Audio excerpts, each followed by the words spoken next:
In this lesson, we'll be discussing about congruent polygons. In this given example, Joan was driving around town and she saw a stop traffic sign bordered by an octagon. Anna, her sister, who was at the park that same time, picked up a small octagon-shaped coin. The question is, are the stop sign and the coin considered congruent polygons? Remember that a polygon is a closed shape with straight sides. Circles and ovals are not considered as polygons because their outlines are curved. Although they are closed shapes, they do not have any straight sides. So for two polygons to be congruent, they must meet the following conditions. Number one, the sides of one polygon must be equal to the corresponding sides of the other.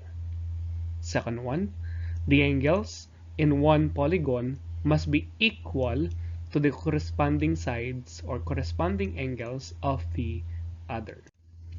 So you can see that both objects are in the shape of an octagon, this traffic sign and this coin.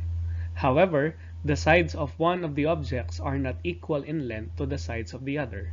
They may have the same shape, but they are not congruent because they are not the same size. Remember that congruent polygons have the same shape and size. Tell whether the figures below are congruent or not. So we have here two shapes. So both shapes are arrow. So to determine if these are congruent, the sides and angles of one polygon must be equal to the sides and angles of the other. As you can see, since the polygons have the same sides and angles, we can say that they are congruent with each other. Remember that the orientation of a polygon does not affect congruence. Thus, the figure here are considered as polygons. Again, if we want to check if these two given polygons are congruent, let us remember that to determine if these are congruent, the sides and angles of one polygon must be equal to the sides and angles of the other. Since the polygons have the same sides and angles, as you can see, they are congruent with each other. The orientation of a polygon does not affect congruence, thus the given figures are considered as polygons. These two figures are quadrilaterals. So the figures are quadrilaterals because they have four sides, and the sides of the first quadrilateral are of the same length as the other one.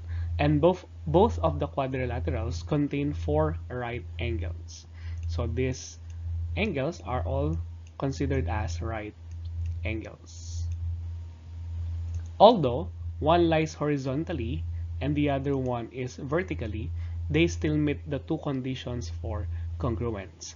Therefore, the two quadrilaterals are congruent. The following triangles are not drawn to scale, but consider them congruent based on their indicated side lengths. Identify which vertex in the first figure corresponds to which vertex in the second figure. In this triangle ABC, the side of length 6 has an endpoints of B and C. In triangle XYZ, this one, the side of length 6 has an endpoints of X and Y. Thus, we can say that B could correspond to X or Y. However, in this triangle ABC, B is also an endpoint of the side of length 8. Thus, its corresponding vertex in triangle XYZ must also be an endpoint of the side of length 8. So, checking X and Y, you see that Y satisfies this.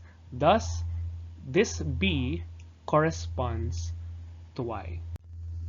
Since you know that C and X, so C and X are the other endpoints of the sides of length 6, you can conclude that C corresponds to X.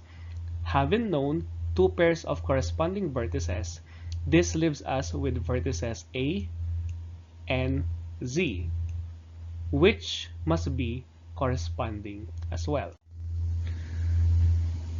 Therefore, A corresponds to Z, B corresponds to Y, and C corresponds to X. So in symbols, we can write it as like this.